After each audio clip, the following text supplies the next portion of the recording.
Weren't you hounding a veteran to train you? Al Costello. Al Costello from the Kangaroos, right? Al Costello from the old, Detroit. Well, he was everywhere actually, but he was real famous in Detroit, the old Cobo Hall wrestling days, right, with the Sheik ran it and everything. And Al Costello worked as a security guard in a place called the Book Building, which is a huge skyscraper downtown Detroit.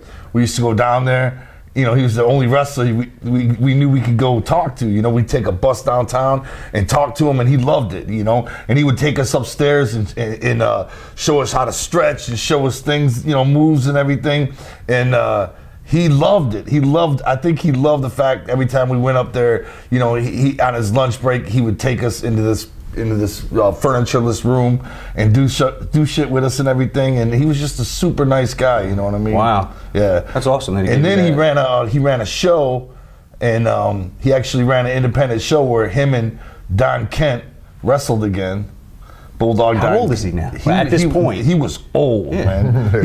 Right, and this is 30 years ago we're talking. Yeah. Well, he's dead now, of course, but he was old, and they wrestled it, and drew a couple hundred people, but they let us bring the flags down, to the ring and everything. It was just big moments, man, for us, And Al Costello was a really cool dude, man. So people just don't know the history. Right, it's fair to say. Well, from there, with you guys, we started wrestling independently in Detroit. There's a promoter named Malcolm Monroe, who was another old Detroit wrestler. And before that, with you, Coach Kurt, you know what I'm saying? Was that the same time? Yeah, it was around the same time. Because I'd initially be going down as manager, you know what I'm saying? I was just too small, you know what I'm saying? So I started as his manager, you know what I'm saying? And I wrestled as Corporal Daryl Daniels, because my brother was in the military and he sent me home as got the fatigues. Yeah. And I'd say, salute the Corp! I was a heel. And he was my manager, And we wrestled around. My first match was against a guy named Irish Mickey Doyle. And, as if he had to put the Irish in front of Mickey Doyle, right? For fuck's sake. Jewish Mickey Doyle coming at you. Let's see what a friend of yours has to say here. I think you know this guy.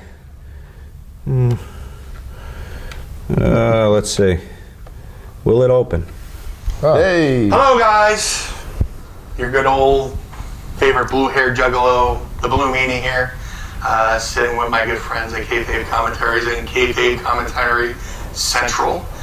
They told me you were doing a youth shoot, and I told them how proud I was to be able to get a chance to have known you guys way before ICP and when I was the Inner City Posse, and you guys were doing the Malcolm Monroe shows and all the Midwest Indies and stuff like that. And I want to know, was starting off as wrestlers, as you did around the same time I did.